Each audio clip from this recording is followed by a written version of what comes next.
യുവാവിന് വൃദ്ധയായ ഭാര്യയെ എത്രത്തോളം സ്നേഹിക്കാൻ കഴിയും? അതുപോലെ വൃദ്ധന്മാരുടെ മൂന്നാമത്തെയും നാലാമത്തെയും ഭാര്യമാരായി കഴിയുന്ന അന്തർജന യുവതികളുടെ കഥ നിങ്ങളൊന്ന് ആലോചിച്ചാൽ കൊള്ളാം. വെറും 21 വയസ്സ് മാത്രം പ്രായമുള്ള പ്രാഥമിക വിദ്യാഭ്യാസം പോലും നേടിയിട്ടില്ലാത്ത ഒരു മലയാളി യുവതി കൊച്ചി നിയമസഭയിൽ നടത്തിയ പ്രസംഗത്തിലെ വരികളാണിത്.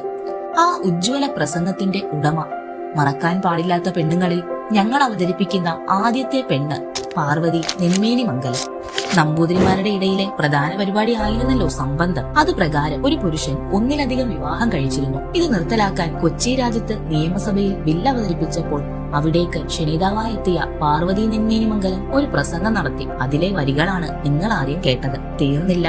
മറക്കുട ചൂടാതെ ശരീരം മുഴുവൻ മൂടുന്ന ഘോഷ എന്ന വസ്ത്രം ധരിക്കാതെ നമ്പൂതിരി സ്ത്രീകൾ പൊതുസ്ഥലത്ത് ആദ്യമായി പ്രത്യക്ഷപ്പെട്ടതിന് പിന്നിൽ 2 പെണ്ണുങ്ങളായിരുന്നു. ഒന്ന് ആര്യാപ്പള്ളം, 2 പാർവതി. ക്ഷേത്രപ്രവേശന സമരം നടക്കുന്ന കാലം. അന്ന് യോഗക്ഷേമ സഭയുടെ യുവജന സംഘം അതിന് പിന്തുണ അറിയിച്ച് പ്രത്യക്ഷ സമരത്തിൽ പങ്കുചേരാൻ തീരുമാനിച്ചു. അന്ന് യുവജന സംഘത്തിന്റെ അധ്യക്ഷയായിരുന്നു പാർവതി. മംഗലസൂത്രത്തിൽ കെട്ടിയിടാൻ അങ്കനമാർ അടിമയല്ല എന്ന് ഉറക്ക വിളിച്ചു പറഞ്ഞ അങ്ങനെ കേരളത്തിലെ അന്തർജനങ്ങളുടെ സ്വാതന്ത്ര്യത്തിന് മുകളിൽ ചൂടപ്പെട്ടിരുന്ന എല്ലാ മറക്കുടകളെയും വലിച്ചെറിഞ്ഞ പാർവതി നെന്മേനിമംഗലം മറക്കാൻ പാടില്ലാത്ത പെണ്ണുങ്ങളിൽ ഒരാൾ. അതെ, മറവിയോട് ഓർമ്മകൾ കൊണ്ട് കലഹിക്കുക തന്നെ വേണം.